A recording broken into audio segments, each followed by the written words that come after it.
Gérard Filoche, bonsoir, merci d'être avec nous. Donc merci de m'inviter. Donc vous êtes membre du Bureau national du Parti socialiste et vous êtes sur ce plateau parce que vendredi soir vous avez posté le tweet que voici.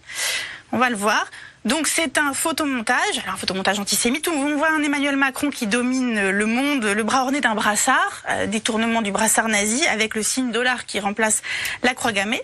En arrière-plan, donc il y a deux drapeaux, un drapeau israélien, un drapeau américain et trois visages, celui de l'économiste Jacques Attali, celui du banquier britannique Jacob Rothschild que je ne connaissais pas, et celui de Patrick Drahi, le patron d'Altis et donc ce fait de d'I24 News, la chaîne sur laquelle vous vous trouvez. Et donc avec un slogan en marche vers le chaos mondial. Alors avec moi sur ce plateau pour vous interroger, Maurice Safran, donc éditorialiste à Challenge, qui a écrit sur ce sujet un article intitulé Tweet de Filoche, Macron encore victime de la haine anticapitaliste et de l'antisémitisme. Alors, quand vous avez vu le tollé que ça a provoqué, d'abord vous avez retiré le tweet très très vite, et puis ensuite vous avez dit c'est une connerie, ce tweet est une erreur, je suis con. Voilà. Alors vous l'avez dit de toutes les façons, à tous les micros, etc. Ben voilà. Mais le sujet avec c'est reconnaître qu'on a été con. C'est un peu léger quand on est responsable politique ou pas? Non, madame, je fais 150 000 tweets. Oui. Il y en a un tard le soir dont je ne perçois pas toute la dimension. Je le mets en annexe. C'est pas moi qui l'ai fabriqué. Faut quand même le préciser. Non, on le trouve en effet dans la fachosphère et sur le site de Sera, l'égalité et réconciliation. Sinon, parfois, les gens pourraient penser que je l'ai fabriqué. Bien sûr que non. Non, vous l'avez pas fabriqué, mais vous êtes. Je l'ai mis comme pièce annexe à un tweet. Et évidemment, j'ai été négligent. Évidemment, je n'ai pas été attentif. Et évidemment, je n'aurais pas dû le faire. Bon, voilà. Après, mon fils me rappelle une demi-heure après, il me dit attention, regarde ça, je l'ai enlevé aussitôt. Et j'ai immédiatement mis les choses au point en disant que ce tweet était antisémite et donc je le combattais, ce qui prouve une chose. D'abord, faut être plus vigilant quand on tweet. Ou alors il faut arrêter de tweeter, carrément. Non, pourquoi? Non, vous n'allez pas arrêter de tweeter? J'ai 40 000 personnes qui me suivent et c'est souvent une bonne façon de répondre et de défendre les droits des salariés, de combattre la cause du code du travail, et ce sont plutôt les sujets sur lesquels j'interviens d'habitude. Oui, mais alors là, justement, et jusque-là, personne m'avait fait de reproche. Oui, mais là, en fait, vous arrivez à ce tweet parce que par anticapitalisme, ce qui est votre créneau politique. C'est-à-dire qu'en fait, vous avez dit d'ailleurs que vous étiez arrêté au seul premier niveau de lecture sur Macron et le fric. Excellent, parce que, vous savez, c'est le capitalisme qui a mis Hitler au pouvoir.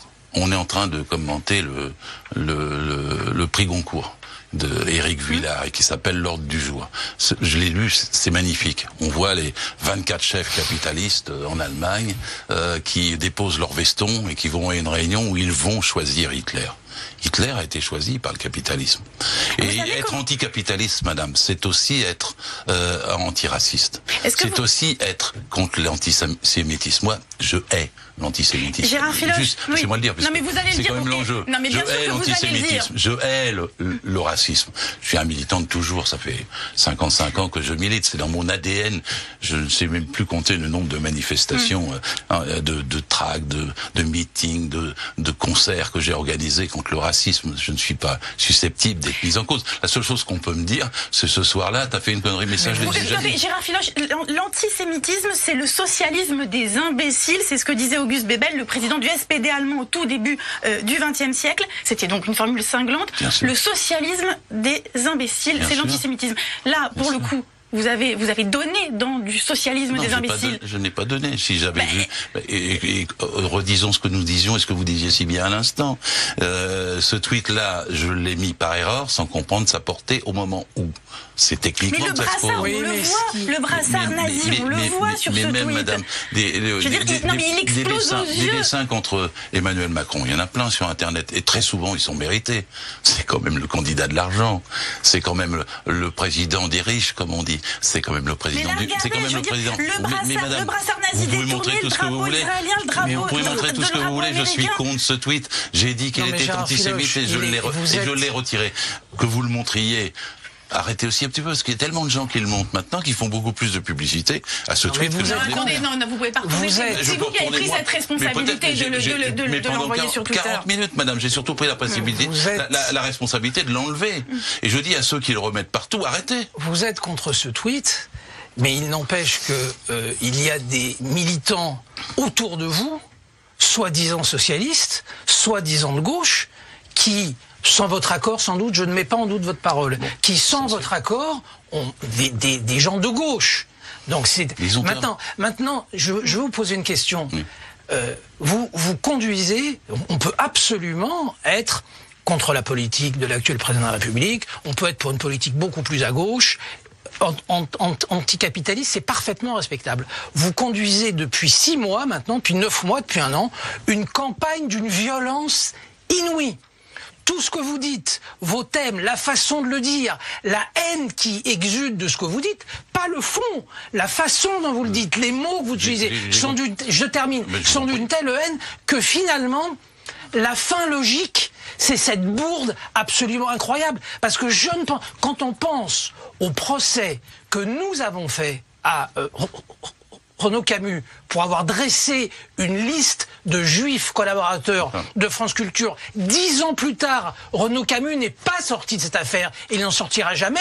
Mais ce qu'a fait Renaud Camus par rapport à ce tweet, mais c'est du pipi de chat. C'est le tweet le plus antisémite qu'on ait vu depuis des années et des années. Donc comment est-ce que vous n'avez pas une autocritique à tirer de tout ça sur votre violence politique depuis maintenant des mois et des mois? Alors, vous séparez vous-même le tweet et la bataille contre la politique de M. Macron. Je parle de la violence, je parle pas de la bataille, je parle de la violence. Les mots que vous Mais j'écoute vos mots aussi. On sépare, je ne suis pas un antisémite, je suis antiraciste, je suis un militant de gauche. Vous me demandez pourquoi je suis violent contre Emmanuel Macron. Parce qu'il est violent lui-même. Il me traite de fainéant, de cynique, d'extrême, d'illettré, d'alcoolique. Il me traite de rien dans les gares. Il ne répond à aucune des objections que font le mouvement syndical auquel j'appartiens depuis toujours. Et il est en train à la fois de casser 100 ans de code du travail et à la fois de casser la sécurité sociale. Attendez, non, je vous ai écouté, mais laissez-moi dire. Oui, je veux bien, je vous réponds à tous les deux. Non, mais vous le traitez de sale type dans votre, la légende de vos tweets, pardon, parce que c'est quand même important. Oui, mais ne me faites pas taire parce que je veux vous dire quand même, lui-même, il utilise des expressions comme ça. Faut pas qu'il s'étonne de les avoir en face de lui. Il peut pas traiter les gens de fainéants, de cyniques. Il peut pas dire qu'il y a des gens qui sont de rien. Et ça se finit par un tweet antisémite. Mais ça n'a rien. C'est vous qui faites le mélange. Il n'y en a aucun. Mais ça se finit. Il n'y en a aucun. Il n'y en a aucun. Mais répondez à une question. Je vous réponds. Comment? Je vous réponds clairement. Même nos téléspectateurs. Le fait que ce tweet, cet annexe au tweet, était antisémite, me l'a fait retirer aussitôt. Même nos téléspectateurs ne peuvent pas comprendre. Si vous voulez parler de la politique de Macron, parlez de la politique de Macron. Je parle des mots de Si vous parlez de l'antisémitisme, les mots de Filoche, ils sont très simples. Filoche, il est fondateur de SOS Racisme. Non. Filoche, il mène campagne. Filoche, il est juif de cœur contre toute opposition. Gérard Filoche, j'ai une quand même. Filoche, il est inattaquable. Filoche, quand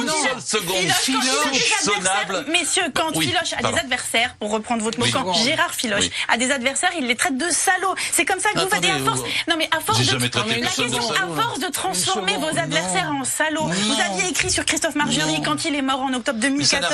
Vous l'avez traité de suceur de sang. Mais non, ça n'a rien à voir, madame. On essaie de comprendre comment on en arrive à ça. Laissez-moi la réponse, parce que sinon je ne sais rien. Parce que Total, c'est une des entreprises, non seulement elle a 19 filiales aux Bermudes, non seulement elle est responsable d'Erika, non seulement elle est responsable d'AZF. À l'époque, son patron était accusé même à titre posthume de corruption dans la filière d'agents publics dans la filière iranienne. C'est autre chose. Non, je parle de votre violence sémantique. Alors, Gérard Filoche, laissez-moi vous... La violence sémantique, elle est d'abord chez Macron. Laissez-moi vous poser une question. J'ai 50 citations de Macron, si vous voulez, où il a la violence sématique. Il faudrait que ce président arrête d'insulter les gens. Il faudrait que ce président arrête de prendre les gens qui sont les petits, comme il dit, qui sont en bas de l'échelle pour dire rien. Gérard Filoche, et moi, je ne fais, madame et monsieur... Je vais vous montrer des images quand même, messieurs, j'aimerais bien. Je fais, madame et monsieur, une distinction entre ce tweet dont j'ai dit en quoi c'était une erreur et une distinction entre un combat politique anticapitaliste dont je vous dis que ce sont les capitalistes. Vous ne répondez pas là-dessus. Est-ce que ce sont les capitalistes qui ont choisi Hitler ou pas? Non. C'est le peuple allemand aussi. Le peuple allemand aussi. Le prix Goncourt, il est rien. Aussi. Mais je voudrais dire une chose, vous interroger sur un point, c'est que je considère que vous, à travers ce tweet, à travers cette violence, vous avez trahi tous vos engagements de jeunesse. Parce que vous venez d'une famille trotskiste. la 4e internationale. Mais votre père spirituel, Pierre Franck, il a dû se retourner dans sa tombe quand il voit la façon dont vous vous exprimez, la façon dont vous parlez, de votre violence. Pas votre mélange, vous parlez de quoi? De la réponse à Emmanuel Macron? De tout. De votre violence politique inouïe depuis des mois et des mois. Monsieur, que la violence contre la sécurité sociale et qu'on s'entend le code du travail, c'est la pire des violences. Messieurs, je voudrais qu'on regarde. Et que je ne fais que défendre des millions de salariés qui vont perdre leur protection contre le licenciement, qui vont perdre leur salaire. Écoutez, quand j'en suis dans une manifestation, venez avec moi, vous allez voir comment les gens saluent le combat que je mène depuis des décennies. Je voudrais qu'on regarde dans quelle tradition, s'il vous plaît, s'inscrit le photomontage que vous avez posté. On a pioché, non, attendez, permettez-moi. Allez-y, mais c'est la pire des traditions. Dans les images de la propagande allemande. C'est la pire des traditions, vous avez raison. On a pris 3 dessins au hasard. Il faut se méfier de ça. Il y en a des milliers. Il faut combattre ça, madame. Et donc tous ces dessins disent, on en voit. Mais c'est pas en montrant les dessins que vous allez les combattre. Moi, je les combats. Mais attendez, je veux montrer. Oui, allez-y. Regardez. Mais ça n'a rien à voir avec moi. Regarde. Mais attendez, pardon.